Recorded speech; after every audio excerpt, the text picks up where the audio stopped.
여러분 안녕하십니까? 여수 MBC 뉴스데스크입니다.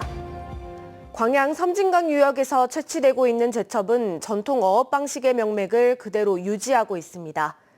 광양시가 섬진강 제첩잡이 손틀어업에 세계 중요 농업유산 공식 등재를 시작으로 세계화를 위한 구체적인 전략 마련에 나섰습니다.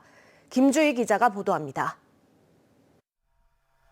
전북 진안군 팔공산에서 발원한 220km 길이의 섬진강이 광양만과 만나는 곳. 이 일대에서는 해마다 5월이면 어민들이 진한 갈색의 작은 조개, 제첩을 채취하고 있습니다. 긴 막대 끝에 부채살 모양의 글귀가 달린 거랭이로 강바닥을 긁어 제첩을 채취하는 수백 년 이어진 전통 방식을 유지하고 있습니다. 최근에는 유엔 식량농업기구도 광양 섬진강 제첩잡이 손틀어업 방식에 대한 전통과 생태적 가치를 인정하고 세계 중요 농업유산으로 공식 등재했습니다. 국내 어업 분야에서는 최초로 이룬 성과입니다. 어업 분야에서는 저희가 먼저 제1호로 이제 등재가 됐습니다. 그다음에 이제 2호가 제주도 해녀가 됐고요.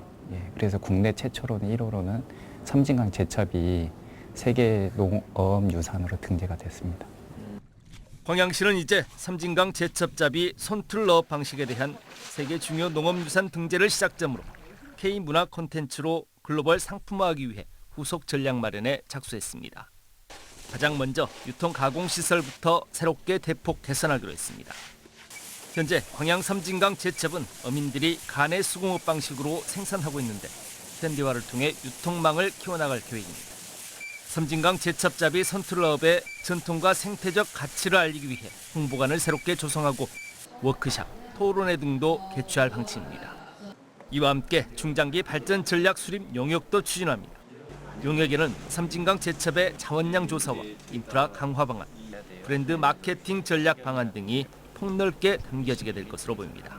지역 모델로 이제 가기 위해서는 종착점이 관광과 문화와 체험이 이제 마지막에는 종착점이라 생각하고 이를 위해서 이제 기반 차근차근 이제 준비를 해야 될 것 같아요. 세계적으로 찾아보기 어려운 전통의 어업 방식, 섬진강 제첩잡이 손틀어업. 오랜 기간 명맥을 이어오면서 지역 공동체의 지혜와 자연과 공존을 위한 철학까지 담고 있는 만큼 새로운 K문화 콘텐츠로 성장 가능성에 대한 기대감도 커지고 있습니다. MBC 뉴스 김주희입니다. 순천시가 1조 5,600억 원 규모의 내년 예산안을 편성해 시의회에 제출했습니다. 이는 올해 본 예산보다 900억 원 정도 늘어난 역대 최대 규모로 순천시는 지난 3년 동안 세입 효율화와 세출 구조 조정을 통한 건전 재정을 바탕으로 예산 규모를 지속적으로 확대해 왔다고 밝혔습니다. 순천시는 또 이번 예산 편성과 관련해 소상공인 지원과 농업 경쟁력 강화, 미래산업 육성 등에 중점을 두고 예산을 수립했다고 밝혔습니다. 내년 예산안은 시의회 상임위원회와 예산결산특별위원회 심사를 거쳐 다음 달 19일 확정될 예정입니다. 전남 지역 대학생에게만 지원했던 아침 식사가 산업단지 근로자까지 확대됩니다. 전남도 의회에 따르면 산단에서 일하는 근로자를 지원 대상으로 명시하고 전남에서 생산된 농산물을 아침 식사 재료로 사용하도록 권고한 전라남도 아침 식사 지원 조례가 개정됐습니다. 나광국 전남도의원의 제안으로 시작된 이번 조례 개정으로 지역 농산물 이용을 촉진하는 한편 도내 근로자 복지도 향상될 것으로 기대됩니다.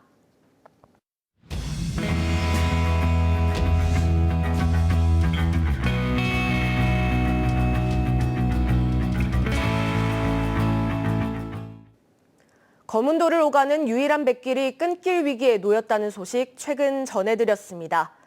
선사 측은 여수시가 약속한 운항 지원금을 모두 지급하지 않았다며 다음 달 15일 운항 중단을 예고했습니다. 유일한 교통수단인 배가 멈춘다는 소식에 거문도 주민들은 대책 마련을 촉구했습니다. 최항지 기자입니다. 거문도의 마을 이장들이 한자리에 모였습니다. 유일한 교통수단인 하메로가 운항을 중단한다는 소식에 직접 시장을 만나러 온 겁니다. 주민들은 툭하면 끊기는 섬 교통 문제를 더 이상 두고 볼 수 없다며 근본적인 해법 마련을 요구했습니다. 전에는 툭하면 주민들 벌매로 이렇게 배를 중단하고 이런 경우가 좀 많았어요. 지금 현재는 그렇지는 않은데 앞으로도 그런 일이 계속 벌어지지 않을까 지금 염려가 많이 됩니다. 지난해 취항한 쾌속선 하메로는 거문도를 오가는 하나뿐인 배편입니다. 하지만 여수시와 하메로 선사 측은 운항 결손액, 감가 상각비, 2차 보전비 등 예산 지원 범위를 놓고 갈등을 빚어왔습니다. 결국 선사 측은 여수시의 지원 확대 등 개선 노력이 없다면 다음 달 15일 운항을 중단한다고 예고했습니다. 백길 중단에 대한 불안감이 커지자 주민들은 직접 정기명 여수시장을 만나 항로 안정화를 위한 건의안을 전달했습니다. 건의안은 지자체가 직접 항로를 운영하는 공영제 도입이 필요하다는 내용이 담겼습니다. 정 시장도 섬 교통의 취약성을 인정하며 공영제 논의가 필요하다는 입장을 보였습니다. 일단은 현재 운항 중인 하메로 같은 건 이제 중단 안 되도록 해야 되고요.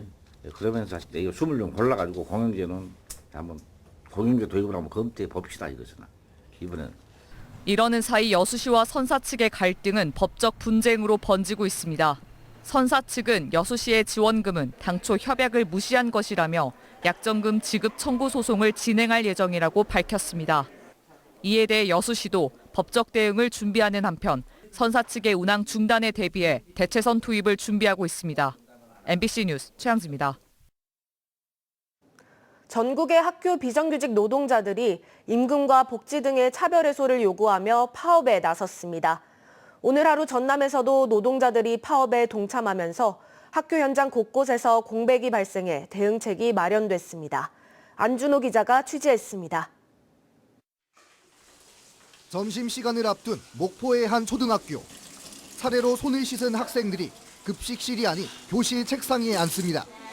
학생들이 먹는 건 급식이 아닌 빵과 떡, 구운 계란 등 간편식.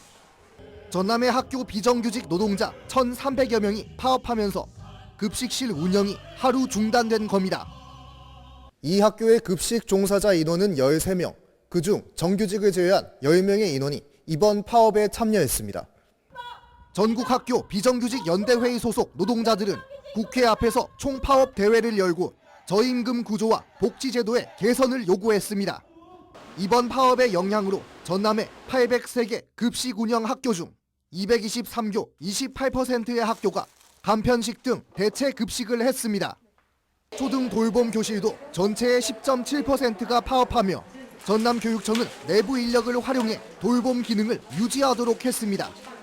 학생들의 안전과 학습권 보호를 최우선으로 하고 있고 비상대응 체제를 구축을 하고 각 학교에 대응 메뉴를 전달해서 불편을 최소화했지만 아무래도 학부모님들은 좀 불편함이 있을 것입니다. 그래서 이런 부분에 저희가 교육청과 학교가 역량을 집중하고 있습니다. 안 그래도 학부모님들이 걱정하실 것 같아서 한 2주 전에 미리 그때 파업 예고됐을 때 미리 안내장으로 지난 8월부터 교육부와 시도교육청 등 교육당국과 집단 임금교섭을 진행하고 있는 전국학교 비정규직 연대회의, 임금체계 개편과 방학 중 무임금, 복리후생 차별 해소 등을 요구하고 있지만 교육당국의 예산 문제에 부딪혀 합의점을 찾지 못하고 있습니다.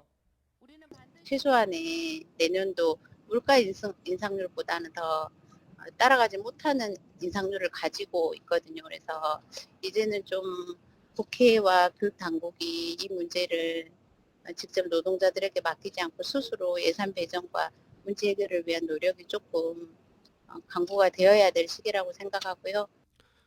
다음 달 4일은 경기와 대전, 충남, 5일은 영남권에서 파업을 예고한 전국 학교 비정규직 연대회의. 이들은 이번 총파업 이후로도 연내 임금 단체 교섭이 합의되지 않은 시 추가 파업을 예고했습니다. MBC 뉴스 안준호입니다. 철강산업 위기 대응을 위한 K스틸법이 상임위 문턱을 넘었습니다. 더불어민주당 권양엽 국회의원은 K스틸법이 그제 산중위 소위 의결 절차를 거쳐 오늘 상임위 전체 회의까지 통과했다고 밝혔습니다. 오늘 상임위 문턱을 넘은 K스틸법은 철강산업 경쟁력 강화 및 탄소 중립 전환에 관한 기본계획 수립, 철강산업 경쟁력 강화 특위 설치 등 내용을 담고 있습니다. 모양이 울퉁불퉁해 저렴한 일명 못난이 농산물 들어보셨을 겁니다. 또 흠집이 난 새 상품을 싸게 판매하는 리퍼브 매장도 있는데요. 상품성은 조금 떨어지지만 맛이나 기능에는 문제가 없어 알뜰한 소비자들이 꾸준히 찾고 있습니다. 김초롱 기자의 보도입니다. 아삭아삭 싱싱한 과일이 아침 일찍 매장에 도착합니다. 장성 농가에서 생산해 직접 가져온 사과입니다. 사과 1.5kg, 개수로는 6개에 5,000원. 시중가보다 절반 이상 저렴합니다. 여름에 고온도 많이 됐고 그래서 그걸 못 버티고 낙과가 된 거예요. 근데 맛은 지금 좋습니다. 아삭아삭 괜찮아요. 향도 좋고. 색깔이 연하고 흠집이 조금 있지만 맛은 일반 과일과 차이가 없어 이런 못난이 농산물을 찾는 소비자들이 있습니다. 선물을 하려면 좋은 걸 사서 주고 우리가 먹는 것은 역을 사 먹어요. 많이 먹어요. 그래요. 광주의 한 리퍼브 매장입니다. 약 1000제곱미터 공간에 각종 가전과 생활용품, 운동기구 등 다양한 상품이 진열돼 있습니다. 모두 새 상품인데 조금 흠집이 나 있거나 전시용으로 두던 것들입니다. 식료품입니다. 유통기한이 상대적으로 임박해서 절반가량 되는 가격에 판매되기도 합니다. 상태에 따라 최대 80% 할인받을 수 있습니다. 경기가 나빠지면서 매출이 전 같지는 않지만 찾는 이들은 또 찾습니다. 재방문하신 분들이 꾸준하게 그분들이 오시고요. 어르신들이 좀 싸게 사기 위해서 많이 오시고요. 그리고 이제 주변의 원룸이라든지 저렴한 학생층 이런 분들이 좀 많이 오고 계십니다. 이 밖에 못난이 농산물로 음식을 만들어 파는 식당도 있습니다. 신선한 지역 농산물을 저렴한 가격에 사서 요리해 결국 소비자에게도 이익이 됩니다. 외형은 조금 떨어지지만 맛이나 기능은 제값 주고 산 것과 똑같은 이 같은 상품이 경기 불황 속 소비자들에게는 반가운 소식입니다. MBC 뉴스 김초롱입니다. 개발 사업으로 발생한 이익이 특정 주체에 편중되지 않고 도민에게 돌아가도록 하는 제도적 기반이 마련됩니다. 서동욱 전남도의원은 개발이익이 지역사회로 환원될 수 있도록 하는 전라남도 개발이익 도민 환원 촉진 조례안을 대표 발의해 최근 안전건설 소방위원회 심사를 통과했습니다. 이번 조례안은 순천 신대지구 등 공공개발 사업에서 제기된 지역 환원 구조를 보완하기 위해 마련됐으며 개발이익 도민 환원 협의회 설치 근거와 구성, 운영 절차 등을 규정하고 있습니다.